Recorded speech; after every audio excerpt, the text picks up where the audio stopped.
Radiant bell tiles studio से आप देख रहे हैं एबीपी न्यूज। नमस्कार, मैं हूं आपके साथ शीरीन और आप देख रहे हैं न्यूज एट 10। सबसे पहले आपको उन 4 खबरों के बारे में जल्दी से बता देते हैं जिन्हें आगे आप इस बुलेटिन में विस्तार से देखने वाले हैं। एक्स्ट्रा मैरिटल अफेयर इन दिनों घरेलू कलेश की एक बड़ी वजह बन चुका है। आए दिन इस तरह के विवाद की तस्वीरें सामने आती रहती हैं। आज फिर मध्य प्रदेश में एक पत्नी ने प्रेमिका और उसके पति को रंगे हाथों पकड़ लिया।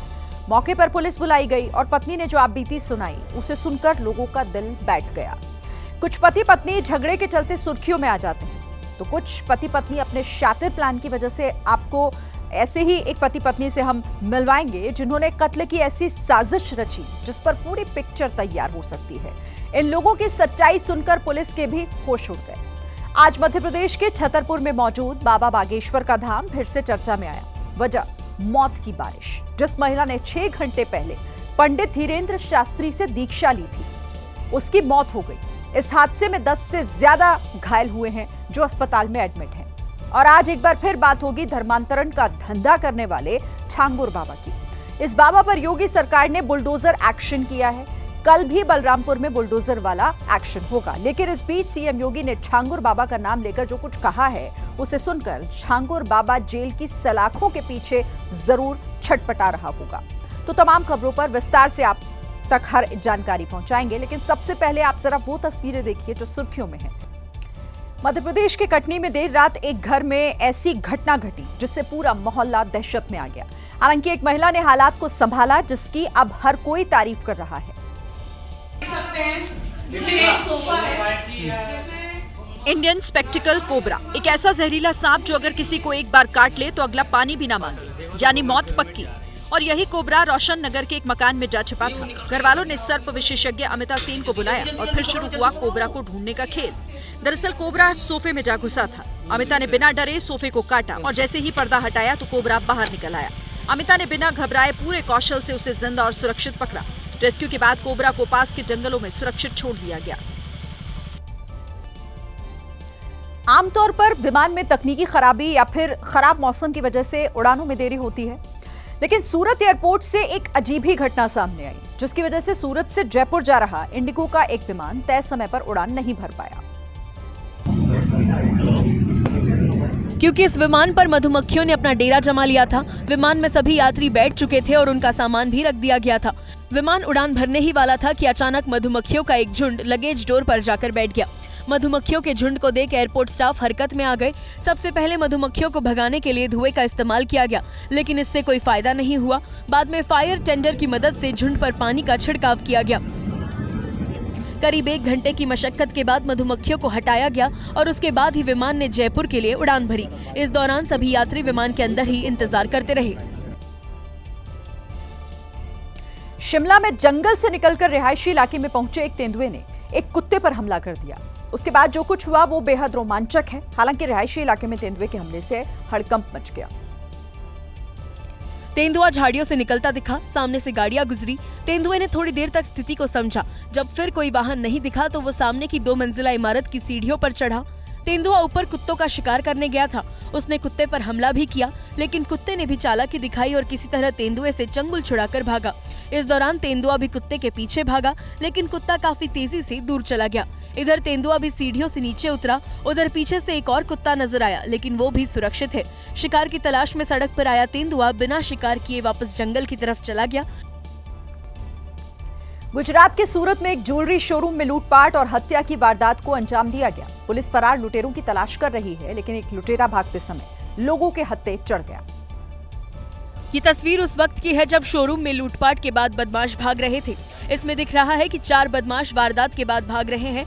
इनमें से एक बदमाश के हाथ में बैग भी है। इसी बैग में लुटेरे ज्वेलरी को लेकर फरार हो गए।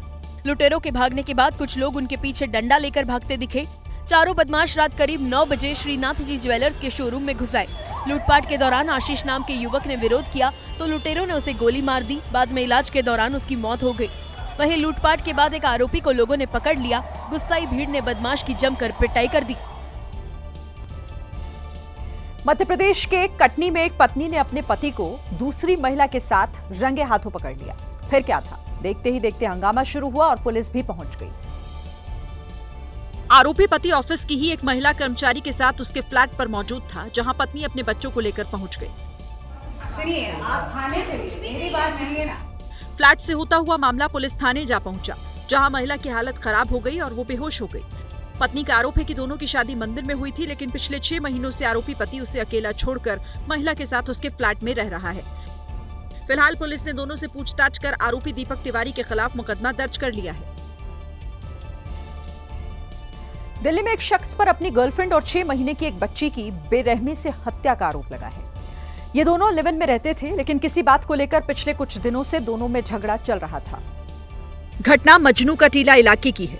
सोनल नाम की महिला अपनी दोस्त रश्मि के घर पर मौजूद थी, जबकि रश्मि अपनी बड़ी बेटी को लेने के लिए स्कूल गई थी। तभी वहां सोनम का बॉयफ्रेंड निखिल पहुंच गया और सोनल पर चाकू से हमला करने लगे। सोनल की हत्या के बाद निखिल ने रश्मि की 6 महीने की बच्ची आशिका को भी नहीं छोड़ा, उसे भी जान से मार दिया। रश्मि जब स्कूल से घर लौटी तो खून से लथपथ दोनों के शव देखकर पुलिस को सूचना दी। बताया जा रहा है कि निखिल और सोनम लिव इन में रहते थे, लेकिन कुछ दिन पहले दोनों के बीच तनाव बढ़ गया था और सोनल उसे छोड़कर रश्मि के घर रहने आ गई थी। यूपी के मुजफ्फरनगर से एक चौंकाने वाला मामला सामने आया है। यहां पत्नी से परेशान एक शख्स ने प्रशासन के आगे इच्छा मृत्यु की गुहार लगाई है। हाथों में बड़ा सा पोस्टर, बगल में पत्नी की तस्वीर और इच्छा मृत्यु की मांग। डीएम ऑफिस में धरना पर बैठे इस शख्स का नाम सुमित सैनी है, जो पत्नी की हरकतों से इतना अजीज हो चुका है कि सरकार से इच्छा मृत्यु की गुहार लगा रहा है। मुझे उससे जान का खतरा है, क्योंकि कई बार उसने मुझे मरवाने का प्रयास कर चुकी है। चाहे मैं 2 दिन में मरना हो, चाहे 3 दिन में, मैं बस इच्छा मृत्यु चाहता हूं। अपनी पत्नी ने, मेरी पत्नी ने समाज में जीने लायक नहीं छोड़ा है।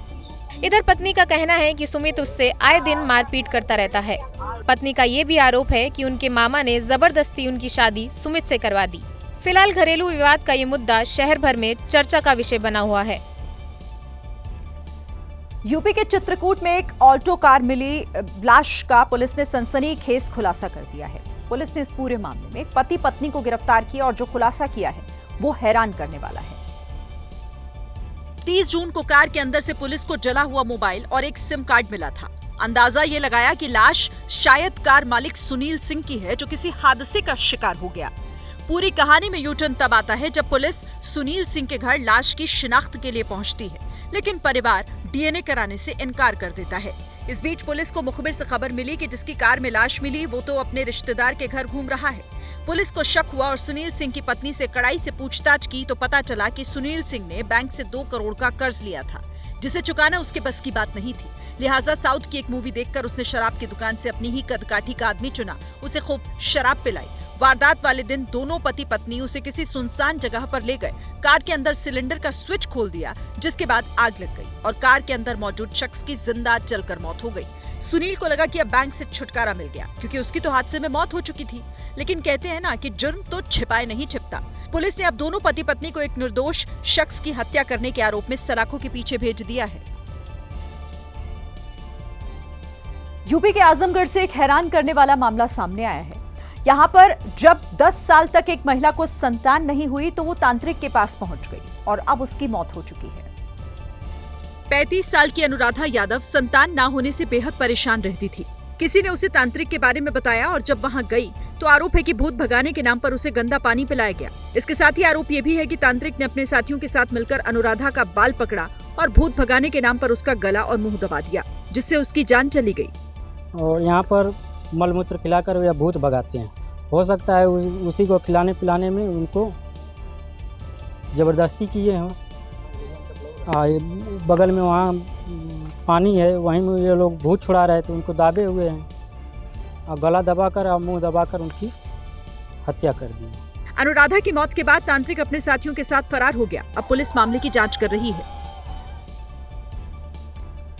बिहार के नवादा से हत्या का सनसनीखेज मामला सामने आया। यहाँ पर एक बेटे ने अपने पिता की तलवार से हत्या कर दी। वारदात हिसुआ थाना क्षेत्र के बजरा गांव की है। पुलिस के मुताबिक सोमवार रात जब परिवार के सभी लोग गहरी नींद में सो रहे थे, आरोपी बबलू कुमार ने अपने पिता पर तलवार से हमला कर दिया। आरोपी ने अपने पिता पर एक के बाद एक 7 वार किए, जिससे वो वहीं लहूलुहान होकर गिर पड़े और इससे पहले दूसरे सदस्य उन्हें अस्पताल ले जाते उनकी मौत हो गई, जबकि आरोपी जिसका नाम बबलू है वो मौके से फरार हो गया। हम लोग सो रहे थे, अभी सो रहे थे और उधर से वो अचानक पी के आया, तलवार ले लेता इनको काटने लगा। जब तक दौड़े तब तक काट के निकलने लगा, भागने लगा। आरोपी के छोटे भाई डब्लू कुमार ने बताया कि उसके पिता सरकारी नौकरी करते थे और उनके रिटायरमेंट में 1 साल का वक्त बचा था। ऐसे में बबलू पिता से अपना नाम नॉमिनी के तौर पर जुड़वाने की जिद कर रहा था और इसी बात पर आए दिन झगड़ा होता था। कल हमने आपको छांगुर बाबा का धर्मांतरण लोक दिखाया था। आज उस धर्मांतरण लोक पर योगी सरकार का बुलडोजर चल गया। दरअसल छांगुर बाबा ने सरकारी जमीन पर कब्जा कर करोड़ों की कोठी बनाई हुई थी। धर्मांतरण को धंधा बनाकर करोड़ों रुपए की संपत्ति तैयार करने के आरोपी छांगुर बाबा की पहले गिरफ्तारी हुई और अब यूपी के बलरामपुर में करोड़ों की कोठी को योगी सरकार ने मिट्टी में मिला दिया। आरोप है कि सफेद रंग की इस चमचमाती कोठी को छांगुर बाबा ने धर्मांतरण का अड्डा बना लिया था। लेकिन जैसे ही प्रशासन को ये पता चला कि ये कोठी सरकारी जमीन पर बनी है तो पहले नोटिस चस्पा किया गया और जब छांगुर बाबा ने खुद से अतिक्रमण नहीं हटाया तो बुलडोजर वाली कार्रवाई की गई। छांगुर बाबा पर 100 करोड़ रुपए की विदेशी फंडिंग का भी आरोप है। जो भी माफिया या सरकारी भूमियों पर अवैध अतिक्रमण जो लोग करते हैं उनके विरुद्ध कार्रवाई की जाए। उसी के क्रम में विधिक प्रक्रिया का पालन करते हुए सरकारी भूमि पे जो अवैध कब्जा है उससे सरकारी भूमि को कब्जा मुक्त कराया जाए। इधर सीएम योगी ने सोशल मीडिया पर लिखा, प्रारंभिक जांच में सामने आया है कि आरोपी जलालुद्दीन की गतिविधियां समाज विरोधी ही नहीं बल्कि राष्ट्र विरोधी भी हैं। धर्मांतरण के इस खेल में छांगुर बाबा के 2 शागिर्द भी शामिल हैं। पहला नवीन और दूसरी नीतू उर्फ नसरीन। छांगुर बाबा ने 10 साल पहले दोनों का धर्मांतरण करवाया था और इस मामले में एबीपी न्यूज को कुछ एक्सक्लूसिव दस्तावेज भी मिले। दस्तावेज बताते हैं कि नवीन और नीतू ने साल 2015 में धर्मांतरण कराया था। उनका ये धर्मांतरण दुबई के एक सेंटर में हुआ था। इसी धर्मांतरण के बाद नवीन का नाम जमालुद्दीन और नीतू का नाम नसरीन रखा गया।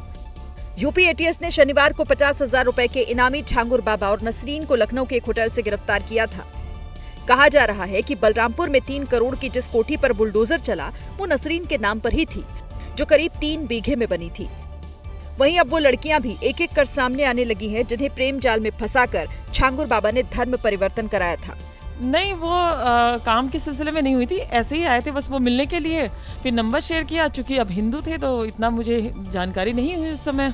सीएम योगी ने कहा है कि राज्य में शांति, सौहार्द और महिलाओं की सुरक्षा को भंग करने वालों के लिए कोई स्थान नहीं। उन्हें कानून के अनुसार ऐसी सजा दी जाएगी जो समाज के लिए एक उदाहरण बने। छांगुर बाबा के धर्मांतरण वाले मामले में अब ईडी की भी एंट्री हो गई है। ईडी अब मनी लॉन्ड्रिंग के तहत जांच करेगी। दरअसल आरोप है कि छांगुर बाबा ने एक गिरोह तैयार किया था और गिरोह के सदस्यों को पैसे देकर हिंदू लड़कियों का प्रेम जाल में उन्हें फंसाया जाता था, जिसके बाद उनका धर्मांतरण किया जाता था। छांगुर बाबा और नीतू उर्फ नसरीन पर आरोप है कि ये दोनों संगठित धर्मांतरण रैकेट चलाते थे, जिन्होंने गैर मुस्लिम लड़कियों को प्रेम जाल में फंसाने के लिए पूरी टीम तैयार कर रखी थी। इस गिरोह का शिकार हुई लड़कियां यूपी के अलग अलग जिलों से थीं, जिनका धर्म बदलकर उनका नया नाम रख दिया गया था। जांच में पता चला कि ब्राह्मण, सिख या क्षत्रिय लड़की का धर्मांतरण कराने के लिए एजेंट को 15 लाख रुपए दिए जाते थे। इसी तरह पिछड़े वर्ग की लड़की का धर्मांतरण कराने के लिए 10 से 12 लाख रुपए एजेंट को मिलते थे और अन्य जाति की लड़कियों का धर्मांतरण कराने पर एजेंट को 8 से 10 लाख रुपए दिए जाते थे। कुछ दिन पहले ही लखनऊ में उन लड़कियों की घर वापसी कराई गई जिन लड़कियों को प्रेम जाल में फंसाकर इस्लाम धर्म अपनाया गया था। जांच में ये बात सामने आई कि इस धर्मांतरण रैकेट को विदेश से करीब 100 करोड़ रुपए की फंडिंग हुई थी, जिसे 40 से ज्यादा बैंक खातों में ट्रांसफर किया गया था और इन्हीं पैसों के दम पर छांगुर बाबा ने करोड़ों की संपत्ति बनाई, जिस पर अब बुलडोजर चल रहा है। राजस्थान के चित्तौड़गढ़ में गुस्साए लोगों की भीड़ सड़क पर उतर आई। दरअसल लोगों का आरोप है कि शिव मंदिर में तोड़फोड़ की गई और इसी के चलते उनका गुस्सा भड़क गया। गुस्सा इस कदर भड़का कि लोगों ने पहले बाजार बंद करवाया और फिर टायर और ठेलों में आग लगाकर नारेबाजी करने लगे।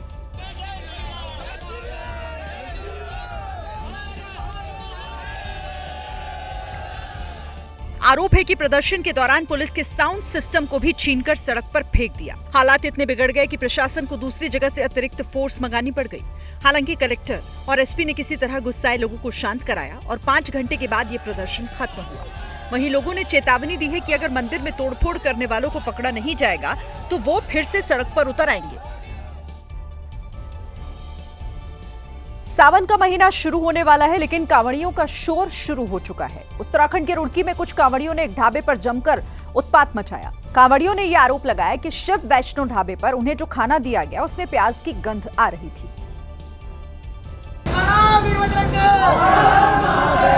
जिसके बाद उन्होंने ढाबे पर हंगामा शुरू कर दिया।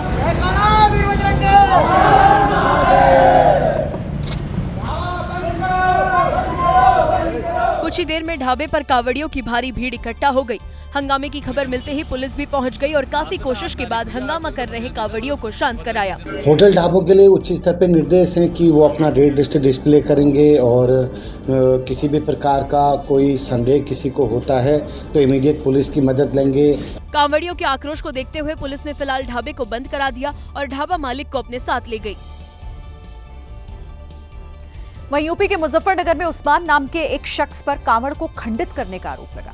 आरोप है कि दिल्ली की एक महिला हरिद्वार से गंगा जल लेकर लौट रही थी, तभी पुरकाजी इलाके में उस्मान नाम के एक शख्स ने महिला की कांवड़ पर थूक दिया, जिससे कांवड़ियों का गुस्सा भड़क गया और उन्होंने हंगामा शुरू कर दिया। गुस्साए शिव भक्त कांवड़ियों ने सड़क को जाम कर दिया और एक घर में जबरदस्ती घुसने की कोशिश की। हंगामे की जानकारी के बाद पुलिस वहां पहुंची, लेकिन उनके सामने भी कांवड़ियों का हंगामा जारी रहा। इस बीच पुलिस ने आरोपी को गिरफ्तार कर लिया और फोन पर माफी मंगवाई, तब जाकर कांवड़ियों का गुस्सा शांत हुआ। लेकिन उसकी सजा उसको मिलेगी ना, गलती तो देखो इंसान है, देखो वो आपसे माफी मांग रहे हैं। बताया गया कि आरोपी मुकबधीर है। फिलहाल पुलिस ने जांच के बाद आरोपी के खिलाफ सख्त कार्रवाई का भरोसा दिया। पुलिस ने इस मामले में गंभीर धाराओं में मुकदमा पंजीकृत करते हुए अभियुक्त को गिरफ्तार किया है। पुलिस ने हरिद्वार से दोबारा गंगाजल मंगाकर उनकी कावड़ को आगे के लिए रवाना किया। 11 जुलाई से शुरू हो रही कांवड़ यात्रा को लेकर यूपी में प्रशासन अलर्ट मोड पर है। सारे कामों पर सीएम योगी आदित्यनाथ नजर बनाए हुए हैं। श्रद्धालुओं की सुरक्षा, उनकी सुविधाएं, जिसकी कमान सीएम योगी ने खुद संभाल रखी है। एक दिन पहले ही सीएम योगी ने गाजियाबाद से बिजनौर तक कांवड़ यात्रा मार्ग का हवाई सर्वेक्षण किया और यात्रा की तैयारियों का जायजा लिया। इस दौरान उन्होंने अधिकारियों को साफ निर्देश दिया कि श्रद्धालुओं की सुरक्षा और सुविधा में कोई कमी न रहे। कांवड़ यात्रा की तैयारियों को लेकर मेरठ में मुख्य सचिव मनोज कुमार सिंह और डीजीपी राजीव कृष्णा ने अफसरों के साथ बैठक की। इस बैठक में उत्तराखंड, हरियाणा और दिल्ली के अफसर शामिल हुए। इस बीच मुजफ्फरनगर के यशवीर महाराज गाजियाबाद पहुंचे और मोहन नगर कांवड़ मार्ग पर ढाबे वालों को भगवान वारा के चित्र दिए। साथ ही शिव भक्तों से उन्हीं ढाबों पर खाना खाने की अपील की। जहां पर भगवान वारा का चित्र है वहां पर थूक मूत्र करने वाला जिहादी गैंग नहीं है। यशवीर महाराज ने कावड़ बनाने वाले मुस्लिमों पर सवाल उठाए और दारुल उलूम से ऐसे मुसलमानों के खिलाफ फतवा जारी करने की मांग की। तमिलनाडु के कडलूर में एक दर्दनाक हादसा हो गया, जहां स्कूल वैन की टक्कर तेज रफ्तार से आ रही ट्रेन से हो गई। इस जोरदार भिड़ंत में स्कूल वैन के परखच्चे उड़ गए। तस्वीरें विचलित कर सकती हैं। हादसा तब हुआ जब एक स्कूल वैन रेलवे ट्रैक पार कर रही थी, तभी वहां से गुजर रही ट्रेन ने उसे जोरदार टक्कर मार दी। मौके पर चीख पुकार मच गई। हादसे में 3 लोगों की मौत हो गई, जिसमें स्कूली बच्चे भी शामिल है। 4 लोग घायल हैं। घटनास्थल पर क्षत विक्षत शव दिखाई दिए। दर्दनाक हादसा कुड्डालोर और अलपक्कम के बीच हुआ, जहां एक मानव रहित रेलवे क्रॉसिंग है और हैरानी की बात यह है कि रेलवे क्रॉसिंग पर कोई सिग्नल भी नहीं होता। माना वैन ड्राइवर ने ट्रेन की अनदेखी की, लेकिन सवाल ये भी उठता है कि बड़े बड़े दावे करने वाली रेलवे के सुरक्षा प्रोटोकॉल कहाँ थे? जो बच्चे स्कूल के लिए निकले थे, उनकी बीच रास्ते में जिंदगी छिन गई। इसका जिम्मेदार कौन है? यूपी के अमेठी में एक बुजुर्ग महिला अधिकारियों के चक्कर काट रही है। बुजुर्ग महिला का कहना है कि उसकी 80 लाख रुपए की जमीन को धोखे से 90,000 रुपए में खरीद लिया गया। बुजुर्ग महिला के 3 बेटों की मौत हो चुकी है और जो चौथा बेटा है वो मानसिक रूप से बीमार है, जिसका इलाज चल रहा है। आरोप है कि 2 साल पहले भूमाफियाओं ने मानसिक रूप से बीमार बेटे से 80 लाख रुपए की जमीन मात्र 90,000 रुपए में लिखवा ली और 90,000 रुपए भी उसे नहीं दी। जब ये बुजुर्ग महिला इंसाफ की गुहार लगाते हुए अधिकारियों के पास पहुंची, तब जाकर इस मामले का खुलासा हुआ। इस मामले में बीजेपी नेता और व्यापार मंडल के जिला अध्यक्ष महेश सोनी का भी नाम सामने आ रहा है। हालांकि महेश सोनी ने इस मामले से खुद को दूर बताया। अब प्रशासन इस मामले की जांच कर रहा है। यूपी के अलीगढ़ में एसटीएफ अवैध असलहा फैक्ट्री का भंडाफोड़ किया गया है। एसटीएफ अब असलहा फैक्ट्री के बाकी सदस्यों को पकड़ने के लिए अभियान चला रही है। जो असलहा फैक्ट्री पकड़ी गई, उसमें कई अधबने तमंचे, धारदार हथियार और बंदूक बनाने का सामान बरामद हुआ। दरअसल एसटीएफ को एक मकान से अवैध असलहा बनाने की फैक्ट्री की सूचना मिली थी। एसटीएफ की टीम छापेमारी करने पहुंची तो मौके से अरशद, बबलू और मनोज नाम के 3 शातिर अभियुक्तों को गिरफ्तार किया, जो अवैध असलहा बनाने का काम करते थे। एसटीएफ अब गिरोह के बाकी सदस्यों की धरपकड़ के लिए छापेमारी कर रही है। चोरी तो आपने कई तरह की सुनी होंगी, लेकिन अहमदाबाद में एक अजीब सी चोरी हुई है। चोरों ने विदेशी पक्षियों की दुकान को निशाना बनाया और करीब 20 लाख रुपए की कीमत के विदेशी तोते चुरा ले गए। जिन विदेशी तोतों की चोरी हुई उनकी कीमत 1.5 लाख रुपए से 3.25 लाख रुपए के बीच थी। इसमें ऑस्ट्रेलियन तोता, मैकॉ तोता, अफ्रीकी ग्रे तोता और मॉल्टन काका जैसे विदेशी तोते हैं। चोरों ने दुकान का शटर तोड़ा और चोरी की घटना को अंजाम दिया। बताया जा रहा है कि तोता चोरी करने वाले कार से आए थे। मैंने देखा कि यहाँ पे शटल टूटी हुई और ग्लास भी टूटा हुआ है, तो हमको कुछ लगा कि कुछ हुआ है, तो ताला खोल कर देखा शटल में तो पूरा बर्ड्स का केज वगैरह सब खाली पड़ा हुआ था। अब पुलिस इन चोरों की तलाश कर रही है। यूपी के फतेहपुर में गांव के लोग नदी पर पुल ना होने की वजह से परेशान हैं। जब सरकार की तरफ से पुल बनने की आस टूटी तो लोगों ने खुद ही लकड़ी का पुल तैयार कर लिया, लेकिन अब प्रशासन ने इस पर रोक लगा दी है। दरअसल फतेहपुर के जहानाबाद इलाके में रिंद नदी पर कोई पुल नहीं है। इसके चलते लोगों को 6 किलोमीटर का सफर तय करने के लिए काफी ज्यादा समय लगता है। जब गांव के लोगों की बात कहीं नहीं सुनी गई तो इन्होंने अपनी तरफ से ही लकड़ी का पुल तैयार कर दिया। इस गांव की आबादी करीब 3000 है और ये लोग इसी पुल पर जान जोखिम में डालकर सफर तय कर रहे हैं। लेकिन जैसे ही प्रशासन को इसकी भनक लगी, फौरन पुल निर्माण पर रोक लगा दी गई, क्योंकि अगर कोई हादसा हो गया तो फिर जिम्मेदारी प्रशासन की मानी जाएगी। महाराष्ट्र के नांदेड़ में प्रशासन की बनाई सड़क महज 1 हफ्ते में ही उखड़ गई। इस मामले में स्थानीय लोगों ने ठेकेदार के खिलाफ कार्रवाई करने की मांग की है। डोंगरगांव रास्ता सड़क निर्माण में किस कदर घटिया सामान का इस्तेमाल हुआ है, उसकी एक झलक इस वीडियो में दिखाई दी। मुख्यमंत्री साहेब नक्शे द्या बघा। थोड़ा सा जोर लगाने पर हाथ से ही सड़क उखड़ जा रही है। बिलोली तालुका के गांव में जब सड़क बनी तभी से इसकी गुणवत्ता को लेकर शिकायतें आ रही थी। हे पहा रस्त्याची क्वालिटी।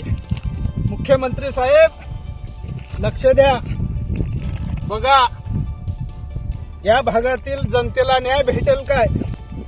ये सड़क 1 हफ्ते पहले ही बनाई गई थी। ठेकेदार ने सड़क तो बना दी, लेकिन जमकर घोटाला किया गया। गांव के लोगों ने प्रशासन से कार्रवाई की बात कही है। हे बघा हाताला कशी माती लागत आहे। और अब बात उस खबर की जो सीधे आपसे जुड़ी हुई है, आपकी जिंदगी से जुड़ी हुई है। उत्तर प्रदेश प्रदूषण नियंत्रण बोर्ड की रिपोर्ट में एक चौंकाने वाला खुलासा हुआ, जो वाकई चिंता बढ़ाने वाला है। दरअसल उत्तर प्रदेश प्रदूषण नियंत्रण बोर्ड ने कानपुर के अलग अलग इलाकों में रहने वाले लोगों के खून के नमूने लिए, जिसकी जांच की गई तो उसमें भारी मात्रा में क्रोमियम और मरकरी यानी पारा की मौजूदगी पाई गई। डॉक्टर्स के मुताबिक ये वो तत्व हैं जिनकी मात्रा अगर खून में ज्यादा हुई तो घातक हो सकती है। सबसे पहले कांटेक्ट में आने से स्किन प्रॉब्लम हो सकती है, नाखून में दिक्कत हो सकती है, एलर्जी हो सकती है, छाले पड़ सकते हैं, और अगर ये किसी रूप में शरीर के अंदर लिया जाता है उससे गुर्दे की बीमारी, लीवर की बीमारी और जो है याददाश्त क्षमता कम होने हो सकती है। उत्तर प्रदेश प्रदूषण नियंत्रण बोर्ड के क्षेत्रीय अधिकारी अजीत सुमन ने बताया, सबसे ज्यादा मामले तेजाब मिल कंपाउंड, राखी मंडी और जाजमऊ की चमड़ा फैक्ट्रियों के आसपास के क्षेत्र और पेंट पॉलिश फैक्ट्रियों के आसपास के क्षेत्रों में मिले। रिपोर्ट के मुताबिक इन क्षेत्रों में औद्योगिक यूनिट से निकलने वाले केमिकल पानी के जरिए इंसानी शरीर में प्रवेश कर रहे हैं। आंध्र प्रदेश के नेल्लोर में पूर्व विधायक प्रसन्ना कुमार रेड्डी के घर पर कुछ लोगों ने हमला कर दिया और जमकर तोड़फोड़ की। हमले का आरोप टीडीपी के कार्यकर्ताओं पर लगा है। हमलावरों ने प्रसन्ना कुमार रेड्डी के घर के हर हिस्से में तोड़फोड़ मचाई। वीडियो में देख सकते हैं कि घर का सारा सामान तहस नहस हो गया है। आरोपियों ने घर के किचन, ड्राइंग रूम में भी किसी सामान को नहीं बख्शा। टीवी, प्रिंटिंग मशीन से लेकर कुर्सियां और टेबल को भी तोड़ डाला। जब हमलावर घर में घुसे उस वक्त घर के बाहर एक कार खड़ी थी। कार में जमकर तोड़फोड़ की गई और उसे पलट दिया। वाईएसआर कांग्रेस ने हमला का आरोप टीडीपी कार्यकर्ताओं पर लगाया है। हमले के बाद पार्टी अध्यक्ष वाईएस जगनमोहन रेड्डी ने पूर्व विधायक प्रसन्ना कुमार रेड्डी से फोन पर बात की। कर्नाटक में कांग्रेस सरकार की बहुचर्चित अन्नभाग्य योजना पर संकट गहरा गया है। बकाया राशि का भुगतान न होने की वजह से नाराज योजना के तहत चावल की सप्लाई करने वाले ट्रक चालकों ने अपनी सेवाएं देने से इनकार कर दिया है, जिसके बाद चावल से लदे ट्रक सड़कों पर खड़े दिखाई दिए। ट्रक चालकों ने साफ कर दिया कि जब तक बकाया राशि का भुगतान नहीं हो जाता वो काम पर नहीं लौटेंगे। ट्रक चालक संगठन के मुताबिक उन्हें फरवरी 2025 से भुगतान नहीं किया गया, जो करीब 250 करोड़ रुपए है। बीजेपी ने इस मुद्दे को लेकर राज्य सरकार को घेर लिया है। प्रदेश बीजेपी अध्यक्ष बीवाई विजयेंद्र ने आरोप लगाया कि कांग्रेस सरकार की गैर जिम्मेदार नीतियों ने खजाना खाली कर दिया है। महाराष्ट्र में हिंदी बनाम मराठी भाषा पर सियासी विवाद बढ़ता दिख रहा है। आज एमएनएस के कार्यकर्ताओं ने मीरा रोड पर जबरदस्त प्रदर्शन किया। वहीं पुलिस ने कई कार्यकर्ताओं को हिरासत में लिया। सुबह के 11 बजे के आसपास एमएनएस कार्यकर्ताओं ने मीरा रोड से मार्च शुरू किया। मार्च में एमएनएस कार्यकर्ताओं के साथ बड़ी संख्या में मराठी समुदाय के लोग भी शामिल हुए। वहीं महिलाओं ने भी हिस्सा लिया। इधर बिना अनुमति मार्च निकालने पर पुलिस ने एमएनएस कार्यकर्ताओं को रास्ते में रोक लिया। इस दौरान कई कार्यकर्ताओं को हिरासत में ले लिया गया, जिन्हें बैंक्वेट हॉल में रखा गया। वहीं मार्च को अनुमति न मिलने पर सियासत गर्म हो गई। एमएनएस कार्यकर्ताओं पर एक्शन को लेकर महाराष्ट्र सरकार में मंत्री प्रताप सरनाईक ने पुलिस पर ही सवाल उठा दिए। दादागिरी आणि गुंडगिरी करतायत, ती गुंडगिरी आणि दादागिरी प्रताप सरनाईक सहन करणार नाही। हालांकि बाद में प्रताप सरनाईक मार्च में पहुंचे तो एमएनएस कार्यकर्ताओं ने उनका विरोध शुरू कर दिया। इस दौरान प्रताप सरनाईक के खिलाफ जमकर नारेबाजी हुई। एमएनएस का मार्च रोके जाने पर मुख्यमंत्री देवेंद्र फडणवीस ने डीजीपी से बात कर नाराजगी जाहिर की है। वहीं मीडिया से बातचीत में देवेंद्र फडणवीस ने बताया कि पुलिस ने मार्च को अनुमति देने से इनकार नहीं किया।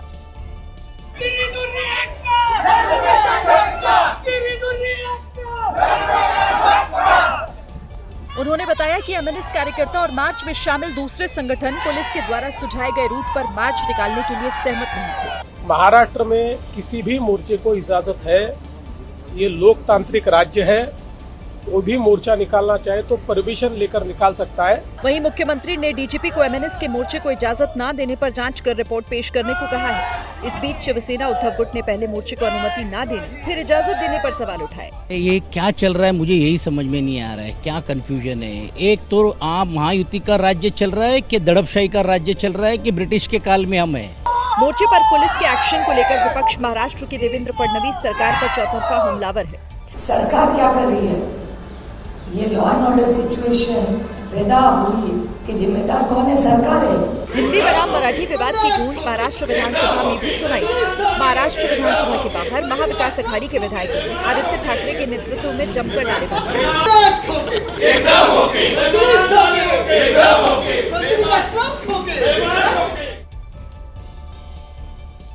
मध्य प्रदेश में भारी बारिश के बाद हालात बिगड़ते जा रहे हैं। कई जिलों की सड़कें नदियों में तब्दील हो गई। मंडला में तो सड़क और पुलों के ऊपर से नदी का पानी बह रहा है। ऐसे ही एक पुल पर 2 युवक मोटरसाइकिल समेत पानी के तेज बहाव में बह गए और इस मंजर ने वहां खड़े लोगों के रोंगटे खड़े कर दिए। वीडियो में दिखा कि पानी की धारा के साथ बाइक समेत 2 युवक बहते चले जा रहे थे। पानी में बह रहे युवकों को बचाने के लिए एक युवक उनके पीछे दौड़ लगाता भी दिखा। युवक ने अपने दोस्तों को बचाने की पूरी कोशिश की, लेकिन पानी का बहाव इतना तेज था कि तेज धारा उन्हें अपने साथ बहाकर ले गई। इसके बाद युवक दौड़कर खुद को बचाने की कोशिश करने लगा। तीसरा युवक तो किसी तरह से बच गया, लेकिन 2 युवकों को पानी की तेज धारा अपने साथ बहा कर ले गई। अपने 2 दोस्तों को बहता हुआ देख तीसरा युवक बुरी तरह से घबरा गया। क्योंकि जब युवक बाहर आया तो वहां मौजूद लोगों ने उसे फटकार भी लगाई। कौन रहे तुम? कहां से आए? ये कहां से डाल दिए तुम गाड़ी? काहे डाले रहे तबाड़ में? कहां के रहने वाले हो? दिल दहला देने वाली ये घटना मंडला डिंडोरी बाईपास के पास आमा नाला में हुई। बड़ी बात यह है कि जब 2 युवक पानी की तेज धारा में बह रहे थे तब वहां काफी लोग मौजूद थे, लेकिन राहगीर केवल वीडियो बना रहे थे। किसी ने भी पानी में बह रहे युवकों को बचाने की कोशिश नहीं की। मध्य प्रदेश के रायसेन में तो और भी ज्यादा भयानक मंजर दिखा। यहाँ जब कुछ बच्चे स्कूल जा रहे थे तब वो अचानक पानी से भरी हुई सड़क पर बहने लगे। तेज लहरें उन्हें अपने साथ बहाकर ले जाने लगी, लेकिन तभी कुछ लोग देवदूत बनकर आ गए। बच्चे बह गए, जिसमें दिखा कि तेज बारिश के बीच रेनकोट पहने 5-6 बच्चे स्कूल जा रहे थे। तभी एक छोटा बच्चा खुद को संभाल नहीं पाया और वो पानी के तेज बहाव में बहने लगा। बच्चे बह गए स्कूल के। गनीमत रही कि जैसे ही बच्चा पानी में बहा, वहां मौजूद लोगों की उस पर नजर पड़ गई, जिसके बाद लोगों ने दौड़ लगा दी। लोगों ने तुरंत वहां पहुंचकर बच्चे को बहने से बचा लिया, जबकि बच्चे का बैग और रेनकोट पानी में बह गया। ये वीडियो रायसेन के बेगमगंज का है। वहीं बच्चों की जान बचाने वाले लोगों की अब जमकर तारीफ हो रही है। उत्तर मध्य प्रदेश के कलियासोत डैम में नहाने गया एक युवक पानी के तेज बहाव में डूब गया। युवक के दोस्तों ने युवक के डूबने का वीडियो अपने मोबाइल कैमरे में रिकॉर्ड कर लिया, जो अब सामने आया है। और 1 मिनट 23 सेकंड के वीडियो में दिखा कि कलियासोत डैम में काली बनियान पहने एक शख्स नहा रहा था, जबकि एक दूसरा युवक पत्थरों के ऊपर बैठा था।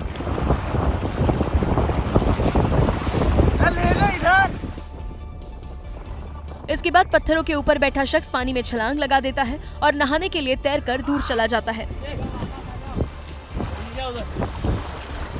आ गया। लेकिन जब वो तैरकर वापस आने की कोशिश करता है तो युवक की सांस फूलने लगती है। इसके बाद वीडियो बना रहा एक तीसरा शख्स नदी में नहा रहे युवक से उसे पकड़ने को कहता है। सांस फूल रही है, पकड़। काली बनियान पहने ये युवक उसे पकड़ने की कोशिश करता है, लेकिन युवक पानी में डूब जाता है और उसका कहीं पता नहीं चलता। इसके बाद घबराए दोस्त पुलिस को सूचना देते हैं और जब तक गोताखोरों की टीम पहुंचती है, युवक की मौत हो जाती है।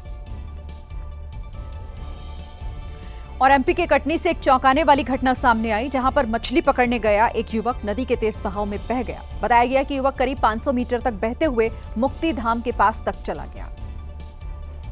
लेकिन युवक की किस्मत अच्छी थी। गनीमत रही कि नदी के बीचों बीच युवक को एक पेड़ मिल गया, जिसे पकड़कर वो जैसे तैसे अपनी जान बचाने की कोशिश में लगा रहा। युवक पेड़ के ऊपर चढ़ गया। नीचे का भी बनाओ, नीचे का पानी तो दिखे। नदी में फंसे युवक ने चीख चिल्लाकर लोगों से मदद मांगी। इसके बाद एसडीआरएफ की टीम मौके पर पहुंची और 1 घंटे के रेस्क्यू ऑपरेशन के बाद युवक को बाहर निकाला गया। मछली मार रहे थे, पैर फिसल गया, वो पास है उसमें स्लिप हो गया पैर। अब फिर बहते हुए यहाँ से आए थे। युवक की जान बचना किसी चमत्कार से कम नहीं है। सही समय पर मिला सहारा और प्रशासन की तत्परता ने एक बड़ी अनहोनी को टाल दिया। मध्य प्रदेश में एक तरफ बाढ़ और बारिश अपना कहर बरपा रही है, तो वहीं भारी बारिश की वजह से जीव जंतुओं का खतरा भी बढ़ गया है। मध्य प्रदेश के मुरैना में तो चंबल नदी से निकलकर एक मगरमच्छ जारह गांव पहुंच गया। गांव वालों ने जब 7 से 8 फीट लंबे मगरमच्छ को देखा तो उनकी सांसें अटक गईं। इसके बाद वन विभाग को बुलाया गया और वन विभाग ने मगरमच्छ का रेस्क्यू कर उसे वापस चंबल नदी में छोड़ा।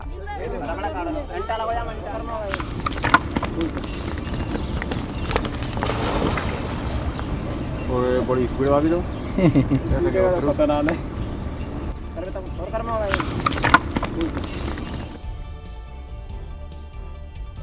तेज बारिश की वजह से उत्तराखंड में पहाड़ों के दरकने का सिलसिला भी जारी है। लैंडस्लाइड की ऐसी एक घटना एबीपी न्यूज के कैमरे पर रिकॉर्ड हुई है। हमारी टीम बद्रीनाथ की तरफ जाने वाले रास्ते पर थी, तभी पीपल कोटी के पास अचानक से पहाड़ दरकने लगे।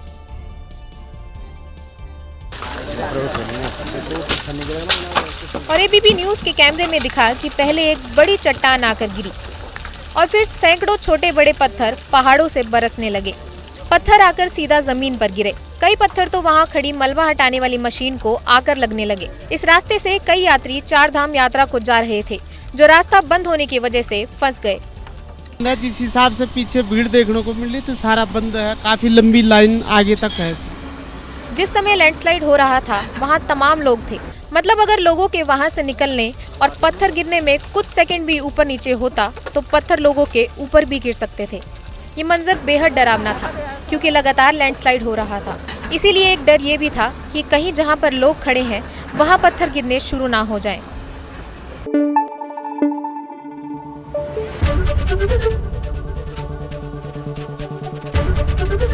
एबीपी न्यूज आपको रखे आगे।